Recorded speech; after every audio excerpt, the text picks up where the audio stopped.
I think we can truly move towards something that is more of a medicine with a big M. So if you remember back to Star Trek, where Bones the doctor looks like a TV remote, and you just hold it up, starting at the top of your head, and go beep beep beep all the way down your body, scan it down your body, and you get this computer readout of what is going on in the individual, and then how to treat them. I think we'll get there. We'll get there because that little beeper thing has Chinese medicine and Ayurveda and yogic theory and African medical system. I mean, everything is in there, what the Klingons do. And so I think with a different perspective, we can more easily integrate and really move towards something that is respectful to many different ways of looking at it. I'm Michael Max, and this is Qiological. Actually, it's a special Qiological. I've had a few of these over the past few weeks. Gosh, it's actually the past few months as we have been journeying together through this coronavirus situation. It's so curious what we're dealing with. I don't know about all of you. I find for myself, I have less and less clarity about this thing as time goes on. And, you know, it probably is just going to take some time, and it's probably going to take some people that really know what they're doing in terms of teasing these things apart to understand what we've been dealing with. And the conversation that I'm bringing to you in this episode is about research. Now, I'm not particularly a research-oriented person. It just doesn't capture my imagination in the same way that clinical case studies do, or sometimes just reading the old medicine books. But in our modern world, research gets pretty high marks.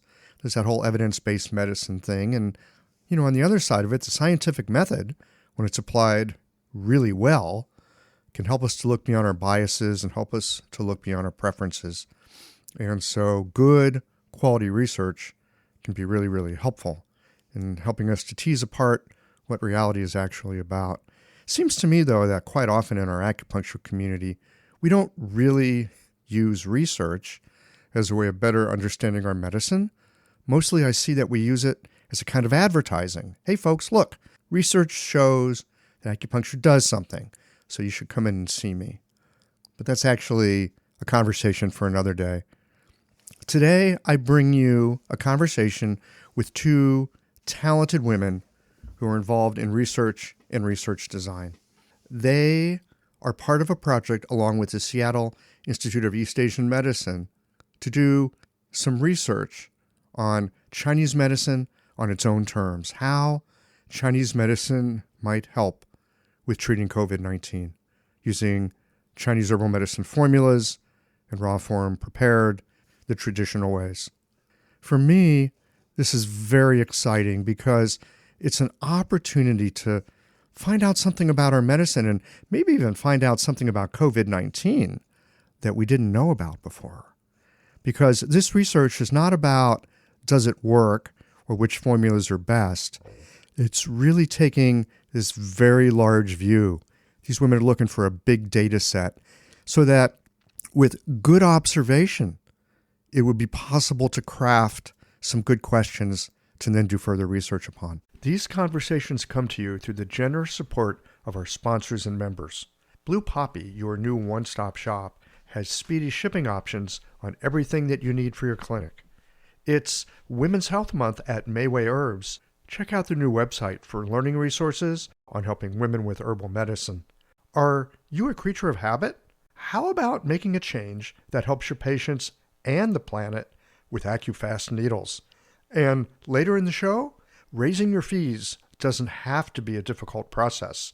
Jane has helpful suggestions on making it easy and effective. And finally, have you considered that having a thriving, profitable practice is one of the most healing things that you can do? Julie Bear Don't Walk has, and she can help you do something about it too. Do be sure to visit the sponsors page on the Qiological website to take advantage of all the special offers our terrific sponsors have for listeners of the podcast. Picture this. Your clinic is buzzing with patients, and then you realize that you're down to your last box of needles. No need for panic. because Blue Poppy, your one-stop shop for all your acupuncture needs, they ship orders received before 3 p.m. on the same day. With a quick visit to Blue Poppy's website, you can order premium needles, herbal formulas, and that special Dr. Bob's oil that your patients love. Blue Poppy understands practitioners can't keep patients waiting. That's why they strive to get you what you need when you need it. From high-quality Chinese herbs and formulations to acupuncture supplies and clinical essentials, Blue Poppy has served practitioners for nearly 40 years with products that meet the highest of standards. Discover everything Blue Poppy has to offer by visiting www.bluepoppy.com, and don't forget to subscribe to their mailing list for exclusive offers and more. Hi folks, I'm Yvonne Lau, president of Mayway Herbs.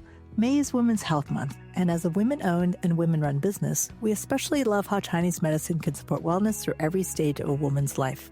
So in this month's newsletter and podcast, we're covering topics like PMS, pregnancy, menopause, and osteoporosis. We'll share expert insights and effective treatment strategies you can put to good use in your clinic. Our Plumflower brand line includes herbal tea pills, tablets, extract granules, and organic herbs, all of which you can find on Mayway.com, and where you can also find articles, videos, and other resources to support your practice. Since 1969, Mayway has been a trusted source for high-quality herbal products. In these challenging times, please know that we remain committed to keeping our products accessible and affordable so you can take care of yourself and your patients. As always, thank you for supporting Real Chinese Medicine.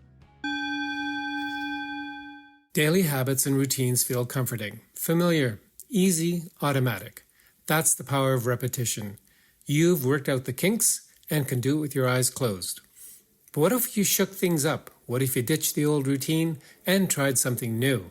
Hi, I'm John Sten. I've practiced acupuncture for over 30 years, and together with my wife Kelly, we created the world's first eco-friendly acupuncture needle.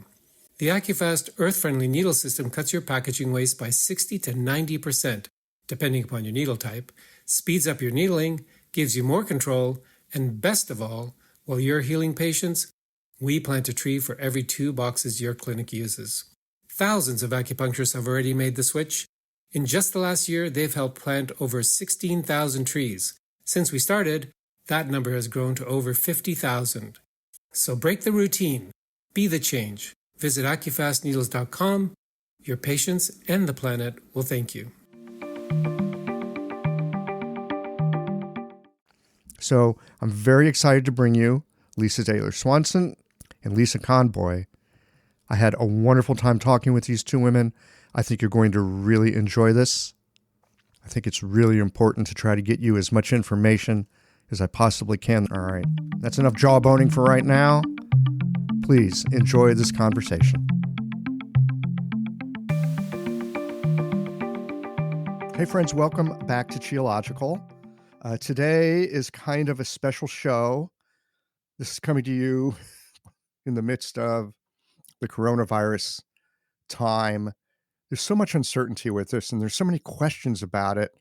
And we know from our Chinese medicine community that a lot of work has been done in China with using herbs. And there's even been a fair amount of study. But we haven't really done that here in the United States. Or I should say, up to this point, we haven't done it because there now is a study that is underway. And I'm delighted to have with me today Lisa Conroy and Lisa Taylor-Swanson. These are both researchers, and they're involved in a project with the Seattle Institute of East Asian Medicine.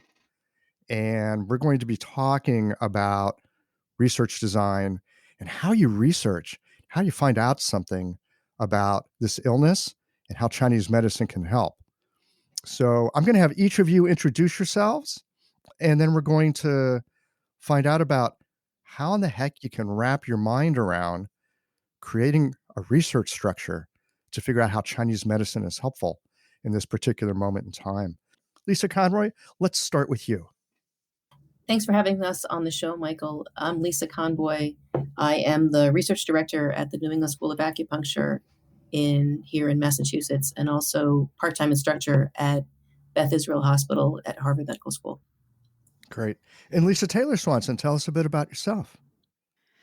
Sure. So I'm a dual trained clinician researcher. I had the true gift of completing my master's degree in 2001 at SEAM, formerly known as SIOM.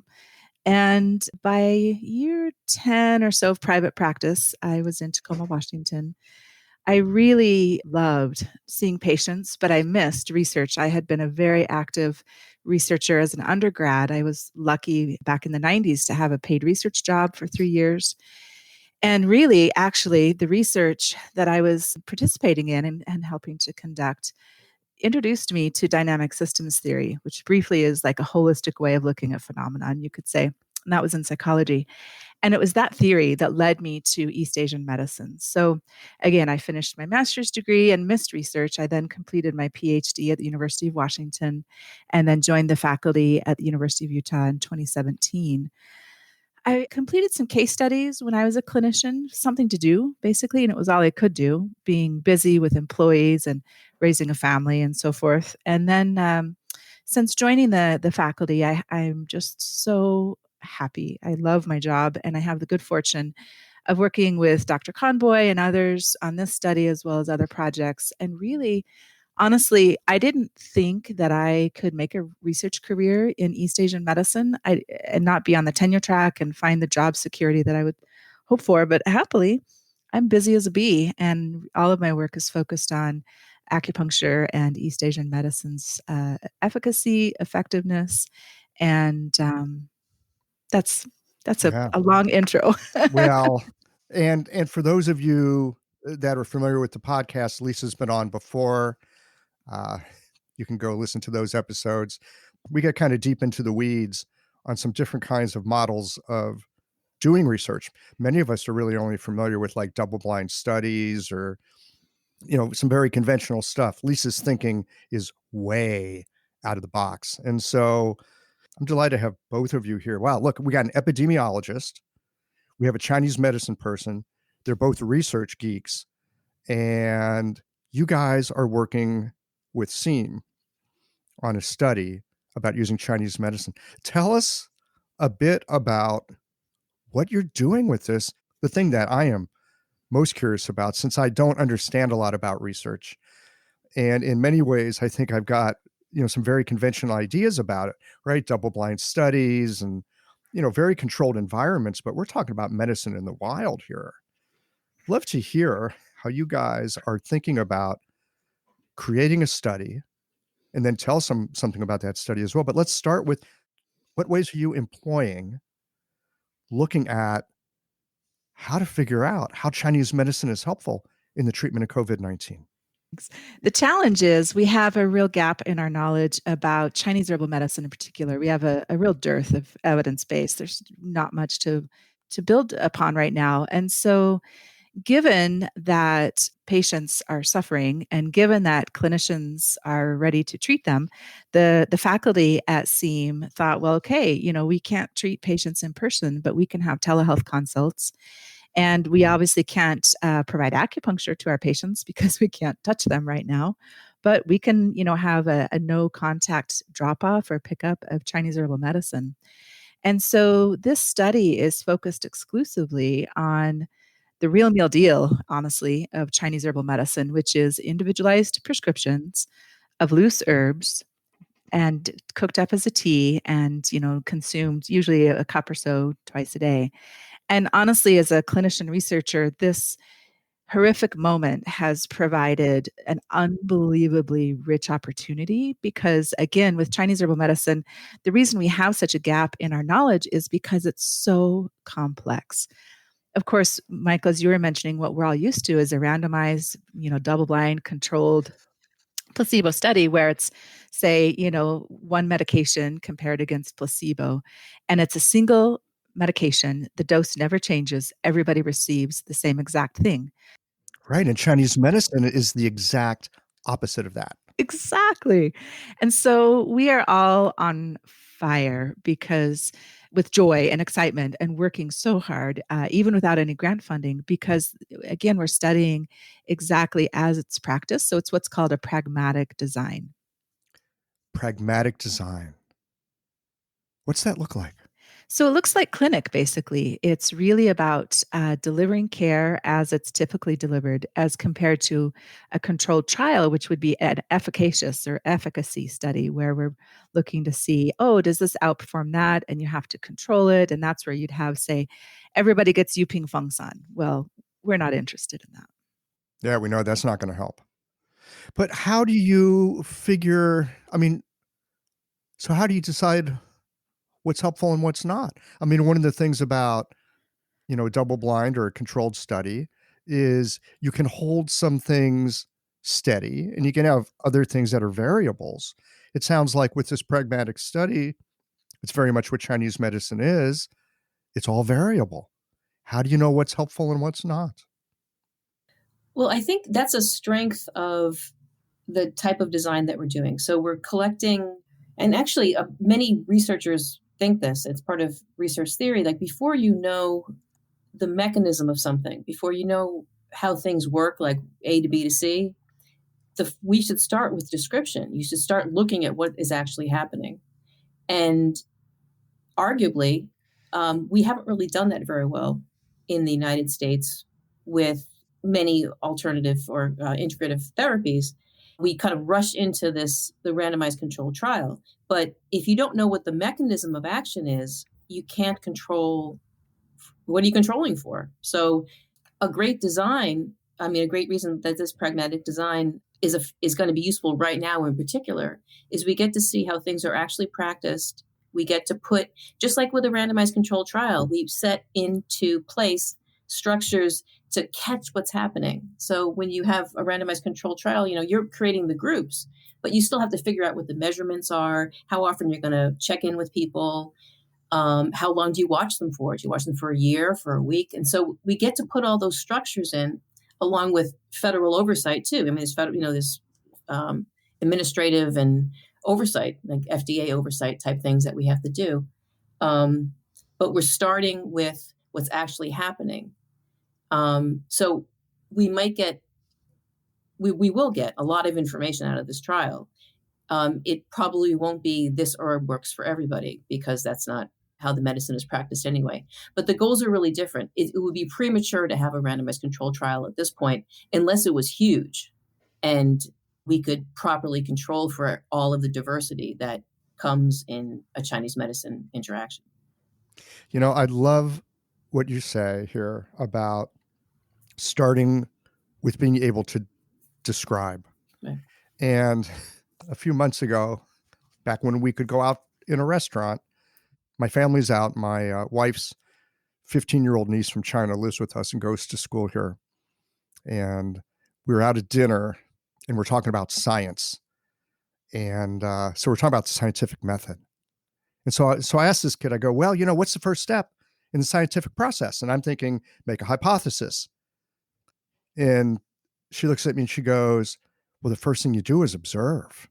Mm-hmm. And I thought, the world is going to be in good hands with a kid like that. Right? Absolutely.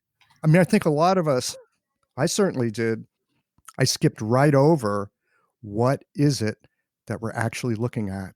So tell us a bit about how you are creating this process of looking, and what do you know what to look for? Well, there's a couple things. In terms of, setting things up, I want to briefly mention our team, because it's a really dynamic structure. We don't have one principal investigator, as is most common. And it started out with Dr. Kathy Taramina, who's academic dean at SEAM, reaching out to Dr. Lee Hollander Rubin and myself. And then by that time, I think Lee had reached out to Dr. Conboy, and we all said, yes, this is amazing, because basically, again, clinic was happening at SEAM. Patients were being treated, herbs were being delivered and cooked and consumed. And so we knew, again, this was a ripe opportunity. And so what we've done is build on the 10 questions that we ask patients anyway. And so there's actually 2 clinicians that are on a Zoom call with each patient.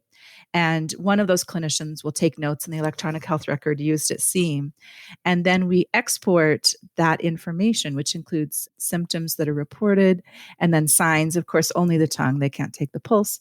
And then we have what's called REDCap. It's a web-based platform where you can structure fields where you have, okay, so how was their tongue? And we have like 30 different descriptors. And how is their sweat? There's 10 different descriptors. And so we're gathering, as Lisa was mentioning, really, really dense data.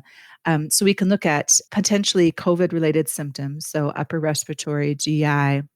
There's this, COVID rash, I think they're calling it, if they have that on their feet. That's a really curious one, isn't it? Oh, yeah, it is. It is. And then other symptoms as well. Of course, we need to know about how, if it's a female, how's her period, just like we would do clinically. So the REDCap basically is a mile long, and we'll be able to see over time, because it's a longitudinal design that's at the discretion of the clinician. If the patient just needs, say, 2 consults, or if they need 20, it's totally whatever needs to happen clinically. So again, that dense measurement will really give us a lot of information, so we can see, okay, over the period, however long the patient was in the study, did they have improvement in those symptoms? Did they decline? How often did their scripts change, et cetera? And we also get a field. We ask the clinicians to tell us how they made their decisions, what their diagnostic reasoning is. Mm-hmm. And that's gold. That's so, for educational purposes, for other clinicians, the research community there are different attempts to make Chinese medicine, the knowledge that comes out of any research study, more available to clinicians. And how do you do that? Do you publish, in this study, we had this many diagnoses, or these are the points that were used? But as Lisa mentioned before, interesting complexity, the way that the medicine is practiced is not a list of, headache, put needle here. It's an interaction with the theory of Chinese medicine, and multiple different people can come up with different right answers. Right. It's one of the beauties of the medicine and one of the frustrations. Well, I don't know who thinks it's frustrating. I guess research-wise, it's challenging. I've never heard frustrating. That's interesting, the word you applied. Well, I know for myself, coming from the culture of the West and growing up in, kind of the way that I did, there's supposed to be a right answer to things. And often when I think about medicine, it's like, well, there's a right answer. You go to the doctor and they got a solution, and it's the right solution because, there's a right answer. I think medicine often advertises itself as having right answers. And one of the things I find lovely about Chinese medicine, there's more than one right answer. Ooh, that opens up a whole different worldview. It's one of the things for me that makes it really interesting, can also make it frustrating. It's like, well, which of these right answers is the one to use? Well, I would argue too that that's true in Western medicine. They just don't tell us that there are multiple right answers. In Western medical science, and I think other types of Western thought and ideas, there's this idea that there's the truth with a capital T. Mm-hmm. Right, exactly. And we do research so we can find it. Whereas I think there are other ways of looking at it. Rather than finding the mechanism, why don't we see the many different ways we can get up the mountain? And there are many paths that'll work. It's just, I think that's a deep cultural difference. This episode is brought to you by Jane, the clinic management software that honestly just makes running a practice easier. Let's dive into something that's never easy, but sometimes necessary: raising your fees. It can feel awkward, right? But here's a tip that can really help. Consider offering flexibility to your patients as you introduce the change. When patients face new fees, it's natural for them to feel uncertain or concerned. That's where flexibility can really make a difference. Offering options like a phased increase, suggesting a payment plan, or even taking a moment to talk things through can help to ease the transition. These thoughtful gestures show your patients that you're listening and care about them, which strengthens the trust you've worked so hard to build. If you're looking for more ideas on how to navigate these kinds of changes, head to frontdesk.com/change. www.jane.app and check out the article, How to Tell Clients You're Raising Your Fees. One last thing, if you're ready to give Jane a try, you can use the code CHIOLOGICAL for a 1-month grace period on your new Jane account. I suspect you're right. I'm curious to know what brought you to this particular perspective that there's many right ways up the mountain. I started in sociology. I started in looking at women's health. I've always been interested in how the social world influences people. I mean, I've been interested in health. So, I grew up, I was, I'm somewhat of a medical family, and I was pre-med in college, and, I was learning how to be a doctor, and they're teaching all these physical things, and the Krebs cycle and all these substantive and, physical biological things that happen. But I was very much interested in, well, what else happens beyond the biology? What lays, we call it epigenetics now, like what lays on top of that. And I started getting more interested in big data sets. And because in sociology, we use a lot of it, epidemiology too, we use a lot of big data sets with the idea that, well, if we just collect enough information, and I love the term master census, like if we could just plug people in and every thought, every heartbeat, everything going on in their blood, get just everything going on with them and upload that, we'll be able to figure out patterns that are happening.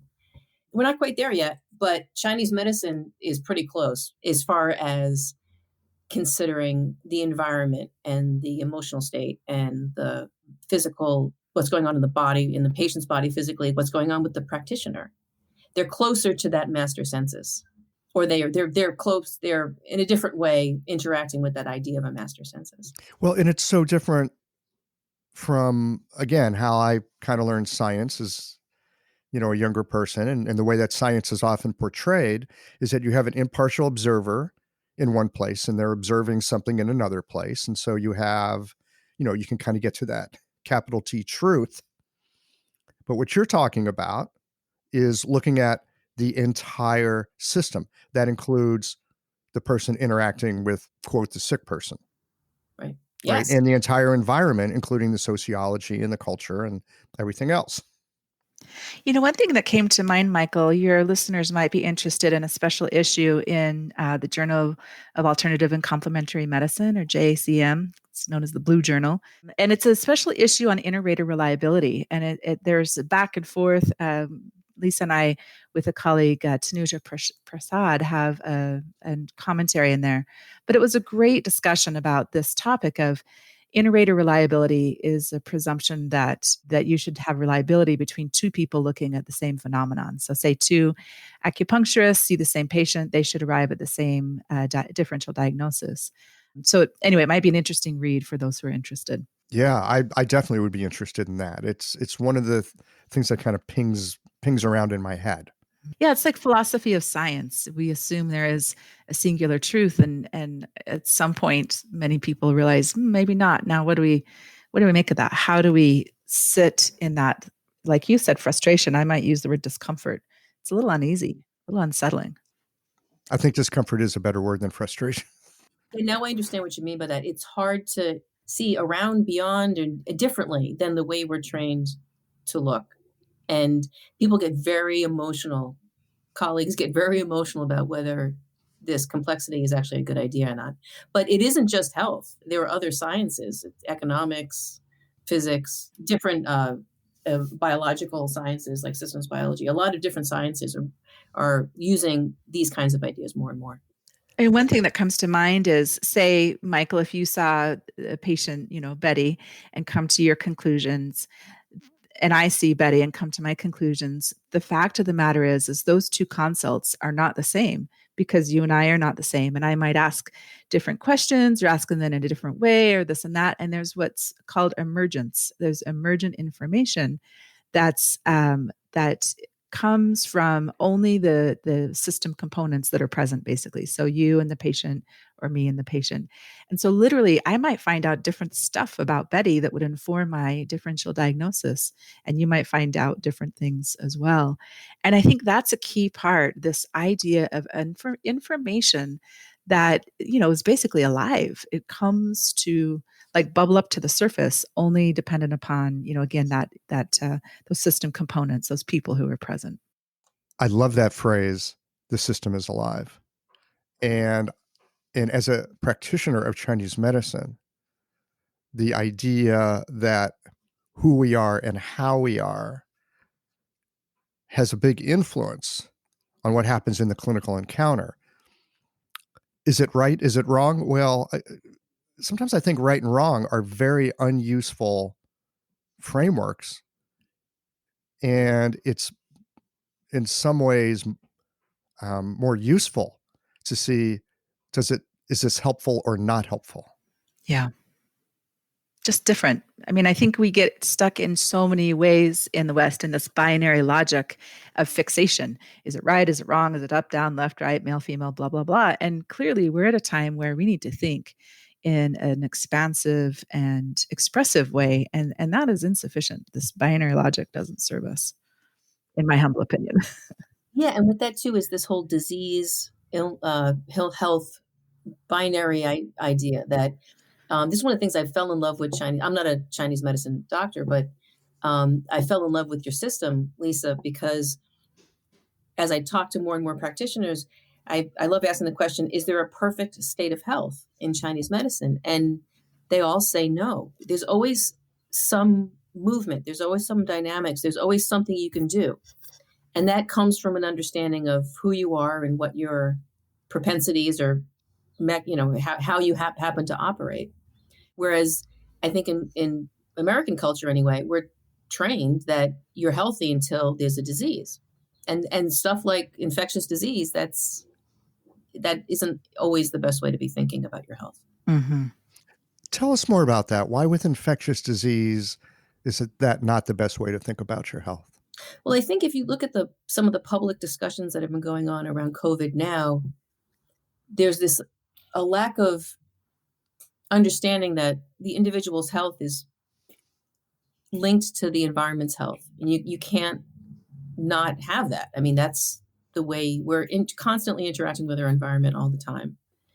And if you step away from that and move towards this idea that, your biology is, just housed in your body and you don't have to interact with the rest of the world, then things like social distancing and wearing a mask and the things that we're asked to do for the health of the community, I'm not saying, herd immunity is right or any of that. I mean, just the ability to think about health outside of yourself is not encouraged with that disease model. Absolutely. And the thing that came to mind for me is, you were speaking in terms of your relationship of your health to, the environment. And I was thinking of the relationship of your internal environment. So say if I'm prone towards spleen qi deficiency or blood stasis or what have you, it's almost like what comes to mind is this visual, this tapestry. And in my spleen qi deficiency tapestry is blue or what have you. And the blood stasis is red. And then, if I'm infected with this virus, how it's going to behave in my body, how it's going to bind with my ACE2 receptors and whatnot, is really going to differ according to, again, what we would say with spleen qi or this and that. And eventually we'll have more basic science. So we know, oh yeah, there's all these high inflammatory markers with blood stasis, what have you.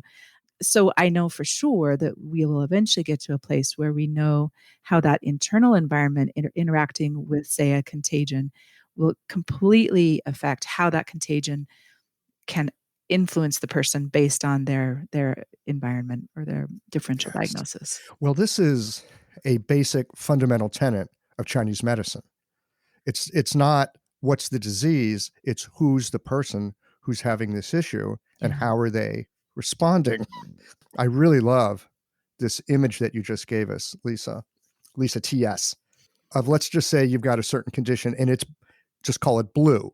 Someone else has a different condition, let's call it red. Now you have a pathogen come in or a life event or something. It could even be a food and it's yellow. So that yellow that mixes with the blue person, they're going to present differently than when it mixes with red. It's a very simple way of describing how Chinese medicine practitioners look at the world. And yet at this moment, it seems like this perspective if anything, is getting much less play than it usually would. Or is that just me and my biases looking at the world right now? I'd love to get the opinion of you two in terms of how the medical world is looking at how do we react and make sense of this thing. Well, I think honestly, we're about to have a very significant shift, at least within NCCIH at NIH. So that's the Integrative Health Division. The new director, Dr. Helene Langevin, has made several speeches, and she's talking about whole person health. And previously, there were some initiatives about whole systems interventions. And if there was ever a time to try to move these thoughts forward and this way of thinking and this way of studying our interventions, I think the time is now. It's stunning. It's really exciting. But there's always the ups and the downs, right? And the gray zone in the middle. And the gray zone in the middle is that the rest of NIH is, of course, standard reductionist medicine. And when, say, Lisa and I submit a grant, we ask for the grant to go through NCCIH, but it goes to these various study sections that are comprised of scientists who very likely are not going to be systems scientists and not be informed about NCCIH's developing, new developing strategic plan. So who knows how we'll actually get funded, but at least our leaders at NCCIH, I think this page I think it's in their book. What do you think, Lisa? Am I too optimistic? No, I think you're great. And also to follow up on a point you made earlier about the understanding the biology of the person. So a red person will interact in a certain way with certain inflammatory cytokines or whatever. That the Western medicine is also moving towards personalized medicine, which would accept that idea of individualized treatment and does allow for theoretically more environmental factors to come into play. So what medicine is kind of moving in that direction, for a different reason and different models, but it's easier now to see integrative medicine with that actually we can have one medicine, because I think the disciplines are starting to be able to get closer to being able to talk each other's language.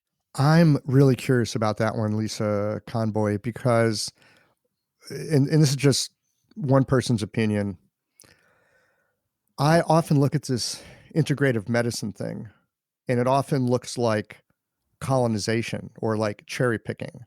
Like the conventional medicine world is going to grab acupuncture, but they're going to call it dry needling. Right. Or they're going to grab one herb because it's got a particular molecule, and now they're going to turn it into a drug. And so on one hand, medicine is just medicine, right? There's just different ways of looking at and working with things. And us human beings have been trying to figure out what medicine is and means and how it's helpful, for as long as we've been around. On the other hand, you got a lot of entrenched interests. And so you guys sound optimistic that these things are coming together. Yeah. That's why I left sociology to do work in this area, because I had a experience with Chinese medicine. I'm like, this is really interesting because it fixed stuff that I didn't even know, were things in my body that were broken. Right. Isn't that curious? And so I started talking to practitioners, and I'm like, I'm a scientist, so I'm thinking I got to do science in this area. And then I started looking at the research that was happening. And a lot of it, especially, 20-ish years ago, was just it wasn't studying the medicine. It was studying somebody's watered down idea of what's happening. And acupuncture is just about the needle going into the skin, and herbs are just whatever constituent they can pull out, exactly as you said, to make some drug out of it. But I think I can see that the research has gotten better and more respectful to the traditional understandings of the medicine since I started in this area. But yes, you're right. We're far, far, far. I mean, even just the study we're talking about today, it's hard to do research on herbs and for certain legal reasons in the United States, certain oversight reasons. If we all accepted each other and trusted each other, that wouldn't be the case, but that's the way it is in the United States. Mm-hmm. What are the difficulties with researching herbs? Lisa, do you want to do that, or should I do it? Let's take a quick shot, which is it's complexity. There's no question that because when we research herbs as they're prescribed by, frankly, expert herbalists who've been doing this for so long, it's loose herbs or granules, an individualized prescription that changes over time as the patient changes. And again, it's just like the antithesis of how modern science is set up, which is single agent, doesn't change over time. Everybody gets the same thing. So I think we need adaptable and flexible, but yet, of course, rigorous designs that can deal with that complexity that's inherent with scripts changing over time. And really, that's why we had to choose a pragmatic design for the study to start with, so we can strictly observe what's happening and document it very, very carefully.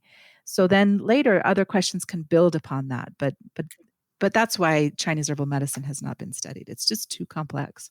And I don't want to imply that we shouldn't have oversight and be concerned about safety and we shouldn't do research. I mean, I think we should, but sometimes starting further up if we run to the randomized controlled trial, we miss the actual mechanisms and answering a question that is inherent to the theory of Chinese medicine. This sounds to me a whole lot like doing a treatment in a Chinese medicine clinic, in that initially when someone walks in, I think the first thing we do is observe what's going on with this person. Who is this person? What might be going on? We don't go to, they walk in with knee pain, I know I'm going to do these points over here. We don't, well, at least most people I know don't do that. We first do exactly what you're talking about, which is take in what's happening here. Absolutely. And, the clinicians on this study have talked about not only taking in and observing and exactly what you've said, Michael, but they're also trying to figure out where the disease is going in this person. How is the yellow spreading or the green or whatever? And so they're writing their script for, of course, today's presentation, but with the anticipation of where they're moving in the next 24 hours. It's fascinating clinically to try to think about that process of anticipatory care and providing the right herbal script that will get the patient to where the clinician thinks they're going to go, again, in 24 hours, 48. And we're having follow-up that quickly because, of course, the seriousness of what we're dealing with. And then two, because they are changing so quickly over time. And that's just basic Chinese medicine right there. Exactly. At its finest. That's just the fundamentals of what we do, not just what is it now, how did it get here, what is it now, where might it be going? Right. So this is about observation. I would love to get a take from each of you on how we can all be better observers, whether that is designing research or working in our clinic, or maybe just being in our life and with our families. What makes for a good observer? Empathy wants to come out of my mouth. And this is another interesting difference between sort of like, if you want to chunk the systems of thought into Eastern and Western, I think that this idea that there's one right answer is more of a Western idea. I don't know, Lisa. I don't want to lump. That's silly. I think some people think that there's a single right answer in the world, and some people are more relative. And a good part of observation is to reduce your, if you want an unbiased or as unbiased as possible observation. If you want an unbiased observation, you don't have to remove yourself as much as possible. If there's only a single right answer, you're already narrowing your lens down to this binary. Is it what I know? Is it not what I know? If you're more relative, you can look at something and say, well, this looks like this thing I know. It also looks like that thing I know. It also looks like. So I would say ability to have empathy, but ultimately it's about relativism. It's about being able to be in the shoes of the other person and remove yourself as much as possible, or at least understand your own biases. It's interesting. It sounds like on one hand, remove yourself. On the other hand, still be present in a certain way. Yes. And understand, if you're a Nikon, not a Canon, you understand you're a Nikon and how does that affect the picture that you take? That's what I was thinking about too. The word I came up with was introspection, that really to be able to see out, to observe any phenomenon, whether it's our patients or figuring out a design for a research study. I think it's important to first self reflect and really ponder, what do I bring? Who am I? How do I hold space with another person, say in the clinical context? How do I engage with others? So yeah, I like that in terms of a Nikon or a Canon or whatever, whatnot, having that clarity about oneself and the lenses through which you're seeing the world and attempting to observe that phenomenon. This ain't your grandma's science, is it? It ain't. It's actually fun sometimes because I'll be working and I'm not a practitioner, so I don't really understand, what you're talking about sometimes, but the mechanisms, but I catch myself wanting to believe. And then I'm like, first of all, you don't know what they're talking about, Lisa. And second of all, that's not your job. Your job is to figure out how they can capture what they want to see. How they can answer their question. It's not, and so it's neat. It's neat to live in that place of understanding what you're bringing to the table. I feel like that's what makes our team so effective, because we're 4 women. 3 of us are clinicians, 2 of us are PhD prepared. Plus, we have Craig Mitchell, Dr. Craig Mitchell, who's the president of SEAM, and he's seeing patients, but also been involved with the design of the study. And really, we each bring different strengths and views and challenges, to the table. What's also a delight is we all know each other and, just have this very easy rapport because we're all friends. So I think that is, research tends to have this air of like superiority and stuffiness, and certainly that's the case for some people. But I think the observations that we are making as a team are really rich and diverse because the team is rich and diverse, and I don't know the best way to describe it. I was trying to think of like an equilateral square, but we're not square. But there's 4 of us. Yeah. Fractal. Some 4 aspect fractal. That would be a descriptor of our team, I guess.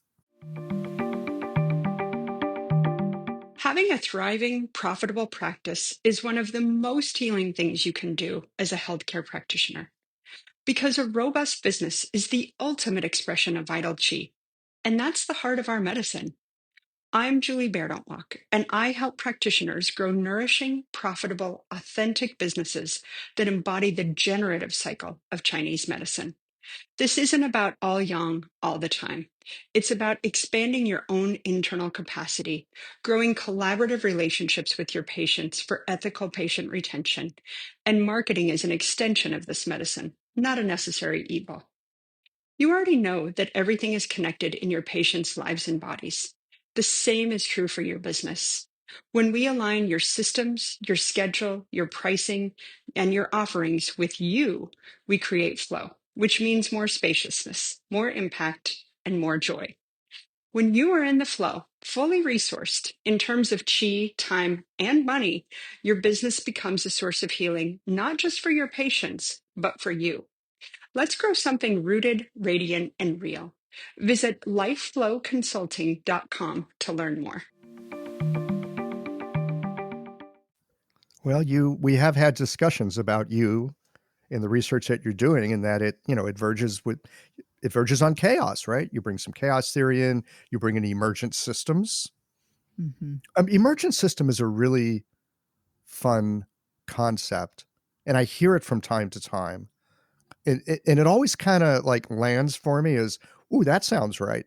But the truth of the matter is, I don't really know what an emergent system is.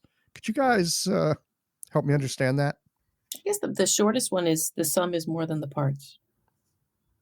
And then moving out from there. We can't always predict, even if we know the starting point of something, we can't always predict where, with 100% accuracy, where a system is going to move to. But part of our job is to see what the system actually does. And if something, always, every system, what it produces, because we don't know exactly what is going to happen, is product, or it's a summary of all the processes going on in the system and the systems it's attached to, and with the environment. And so actions that come from, if you look at the world and as complex, as being a complex system or a series of complex systems, everything that comes out is emergent because you can't predict it. It's something that's happening in real time, and if it happened 10 minutes later, it would be different. So I think the unpredictability is how it is the big part of emergence that I think is exciting. I had an image come to mind, and I was thinking about playing pool. And so, if you set up the billiard balls in the little triangle, and then you take the triangle off, and the first person takes their first whatever it's called when you use your pole. I don't like to play pool. It kind of drives me nuts. But the first person has their turn. And of course, we can't predict how the billiard balls are going to spread across that pool table, how many balls are going to go in the pockets. Because of course, each person, how hard they hit, the angle, the blah, blah, blah. I feel like that's a great visual of this emergent phenomenon that you can't predict where the balls are going to go or when or how fast and who's going to win. Well, and then you throw something like an epidemic on top of the complexity of life as it already is. That adds a factor of, I don't know, a lot, right? Because originally, Lisa Conboy, you were talking about how our social structures and interactions, social environment, has a huge impact on the individual. Yeah. And you can see at times like this, disparities in health in our country just get magnified. Like if it was fragile before, it's more fragile now. And I think that's one of the frustrating aspects is of Americans right now and all over the world, people all over the world, but I guess I can speak for some Americans, is that it's high. Not only do we not know what's going to happen, not only are there this information and many types of information and people that contradict each other, but it's highlighting problems that are already there. And it's just we're not able to maybe do everything, help everyone that we can because of social problems that were there before and social structures that were there before. So it just highlights the structure now that there's some stress on the system, on the medical system. Right. It's not like they weren't there before. Right. But now you can't really ignore them. Right.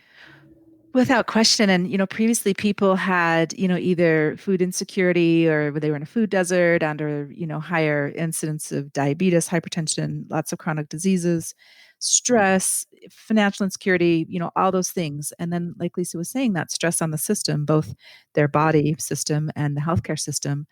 And there's nothing more horrible than so many tens of thousands of people dying because of health disparities. It's so unacceptable on every level of anyone's conscience who's paying attention. One of the big questions, I think, at least for me, and I think for a lot of people, is like, what's the actual mortality rate of this thing? And Lisa C., because you got a background in epidemiology, I'd like to hear from you first. I have a very incomplete understanding of these things, but again, I hear this from people that I'm talking to, patients. It's like, how bad is this thing? How dangerous is it? What's the chance of dying? That's something that's on everybody's mind. And it's like, well, how do we even get those numbers? We don't even know how many people have been infected. Right. It's like, how do we make sense of just how dangerous this thing is? And I'd love to hear it, particularly from your systems perspective. How can we figure that out? And if so, how? A couple of things that make the whole looking at things in an epidemiologic way really interesting is that depending on how we ask a question, who we ask, what observation systems are already set up, and also we were talking about culture, society and environment, there are assumptions that are made. Like if an older person, this is completely anecdotal, but I can give you published examples of the same thing happening. I have two friends who lost their moms, and they were just in the last few weeks. And they had, it was suspected COVID. So the two moms died, but they were never tested. It was just assumed it was COVID. So that default category, putting people in a certain default category, it happens. And there's a bunch of stuff published on how different cultures use different default categories, and it's based on norms and that kind of thing. So I don't want to say that there's not an epidemic going on, because there is, but things like that make it harder to see exactly what's happening numbers wise. And then, as you said, we don't have mass testing. Because a lot of these things, rates and ratios, you need a denominator. You need to know like what's actually happening in the greater population. And because we don't have testing, we can't accurately say that. So we do testing in a small area and then generalize that to a larger population. But because of funding, surveillance is not what it could be. And to figure out all those rates and ratios and everything, you really need to know the true numbers. And that might come out in a couple of years. We might, that oftentimes happens. We get a much better idea of what happened with a little bit of time. Right. But it's hard to get that at this moment, which leads to such tremendous uncertainty in the social field. I was thinking about one other factor that is affecting our, death mortality statistics and whatnot, as Lisa was mentioning, it depends on what's happening with people otherwise. I mean, it might not be that COVID disease has killed someone, but it was, a heart attack or something. But I think also as time is passing, we're learning, oh, okay, it's not only an upper respiratory disease. Oh, okay, it's not only GI. Oh, people are stroking out. Oh, kids are having heart attacks. It's our understanding of the disease is changing day by day, week by week. And so I think later someone would have to go back and look at other autopsy reports and try to ascertain, maybe that person who stroked out actually did have coronavirus. We would only know, of course, if there was a tissue sample preserved. But I think that's the other key thing, going back to the colors and whatnot, how it presents for different people, whether GI, respiratory, stroke, what have you, probably depends on what their health was like before they were infected. And Chinese medicine takes that into account. That's what we're talking about, the complexity. It's already built in. Yeah. So we've got a foothold on that, so to speak. I really appreciate, Lisa C., your thing about questions, in that it's who we ask and how we ask that can generate such different answers. Makes me wonder, how can we ask better questions around this? Well, I think something that else is hopefully going to come out of this is we're a little xenophobic in this country, or at least there are some people that have loud voices in our country, are afraid of China, because that's where we think it started. And, you can either run to the fire and help people out of the building, or you can watch the building burn down.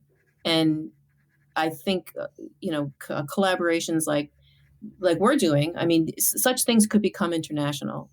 And epidemiologists love data. I mean, so these cross-cultural comparisons, while challenging to do because there's so many factors. I mean, to compare, what happened in China to the United States. I mean, there's diet and comorbid disease, as Lisa was talking about. There's so many ways that we're different.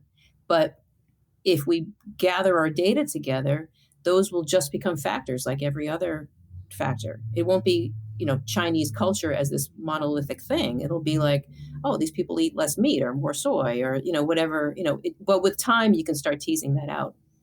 And because this epidemic is affecting the whole world, I think a lot of that type of science is going to come, which is, I think, exciting. So we might see more cooperation come out of this. I hope so. Definitely. I hope so. How long is this research study running for? and at some point, will you have more to say about it in terms of having a data set that you've been able to analyze? Well, I giggled at the beginning because when you asked the question, how long will this run for? I think it's going to be a long time because it keeps growing. It's certainly got its own emergent properties in the last 6 weeks. So we have an initial N of 500. We anticipate collecting data from 500 participants, but we have really terrific collaborators interested in submitting data across the US and abroad. So we're taking it slowly, really making sure we've got our processes nailed down in-house at SEAM and our data collection processes, and then we'll just see how things unfold. And then we're writing grants. So if a grant gets funded, then that'll, be able to help sustain the project longer as well. But But given that, unfortunately, coronavirus is not likely to just evaporate, and given the high need to collect information on Chinese herbal medicine, and given the interest by collaborators, again, my guess is we'll be doing this for quite a while. What do you think, Lisa? I agree. I can't say I'm altogether happy about it, but I think it's going to be the case. But we're going to have interim reports coming out. So for the Chinese medicine community, I think the first thing we're going to start with is case reports for the Chinese medicine community. But then periodically, as we get, there has to be, for safety, there has to be data monitoring anyway. There'll be interim reports. Our first report won't come out in 5 years. It'll be hopefully, it will be sooner than that, but we're still getting all the, there are a lot of fields to think about. And there are some things that have changed after we started, or we've added to the red cap after we've started. So emergent process. As Lisa said, it is, it's complex, but we really want to get it right from the beginning, because that's we spoke about earlier, that's one of the potentially criticisms you could say of research in this area, in the West anyway, is that there are a lot of assumptions have been made about what's going to happen and what is actually going on. But we're trying to pay attention to what's actually going on and change the data collection mechanism along with that. If I'm understanding this right, the data that you get might not just show, oh, here's some formulas that were helpful, but it also might show, here are some approaches and ways of thinking and questioning and observing that were helpful. Definitely. Yeah. And also we could run analyses. Honestly, I think it's going to be an exquisite data set for people to use for a really long time, because there's a mountain of questions to ask. For example, okay, let's look at all the Sanrentang presentations. Do we see any trends? Do we see differences within Sanrentang cases? Let's look at Yuping Fengsan. Let's look at, there's a bunch of Huoshang Zhengji. We've got about 10 frequently used formulas, and then we've got ad infinity options where any formula can be used with any modifications. So I think the questions that can be asked again within East Asian medicine are really exciting.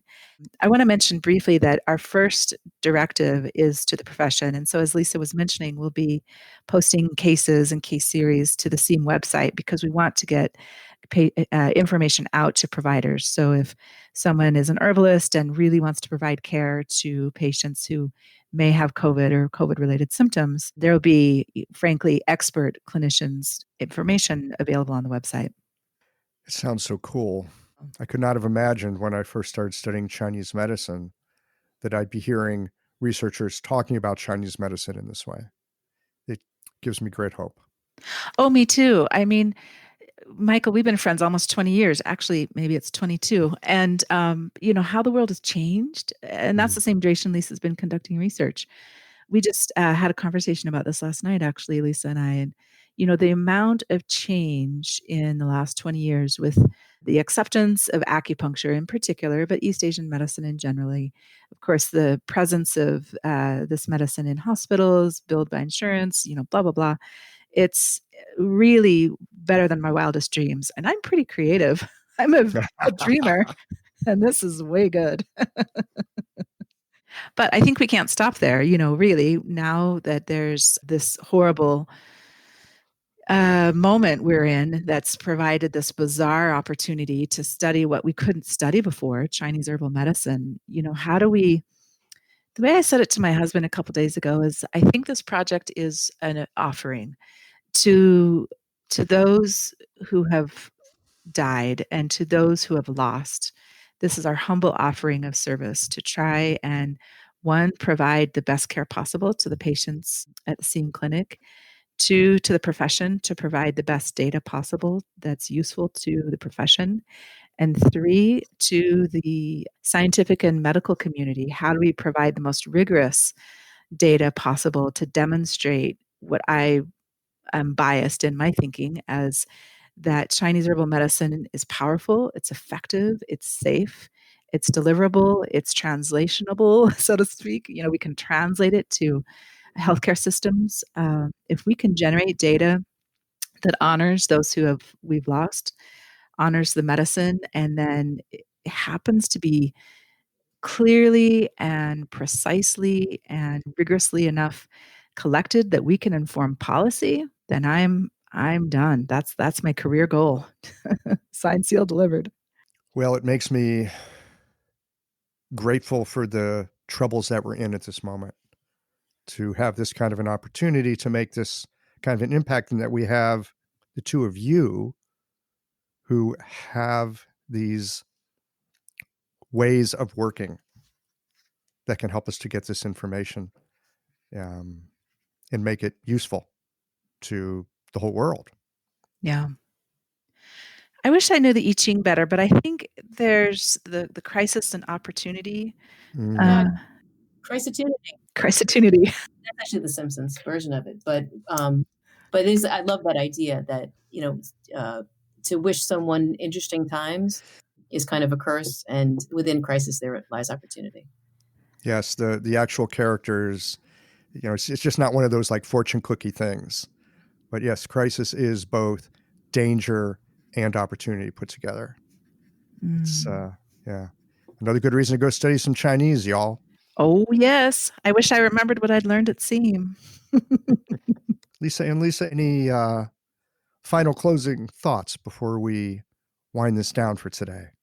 Well, the one thing that comes to mind is just a little bit of more detail about the study, because I think that people might find it of interest. And that is, so at baseline, people are, of course, informed. They provide informed consent. We are IRB approved and all of that. Ethics are in place.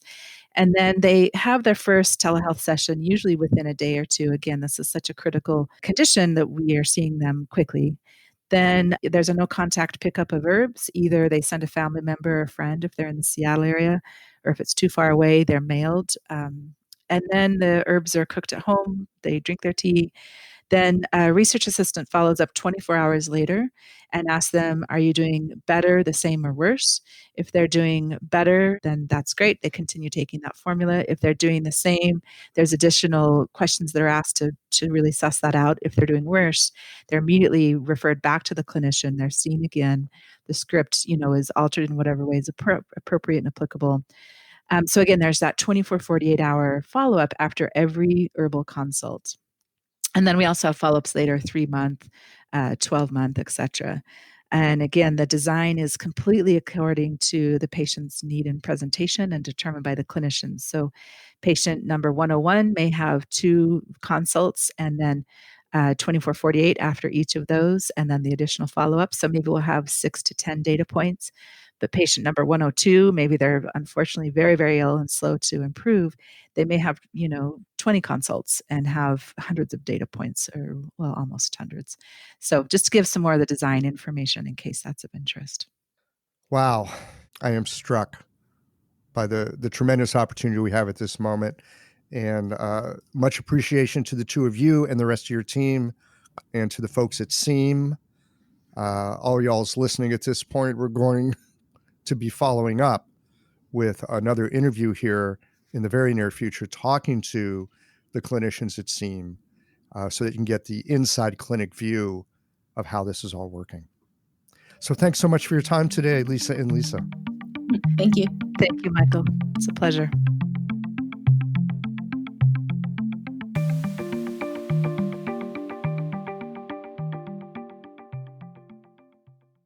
Well, here we are at the end of this episode. If you've listened up to this point, you're either a rabid fan of Qiological or the forward button on your podcast player stopped working. If you are indeed a fan of the podcast, you can help us to bring new episodes to our community of practitioners by supporting us with a membership or a one-time contribution. Details, of course, are on the website. That's it for today, friends. Join us again next Tuesday for another thoughtful episode of Qiological.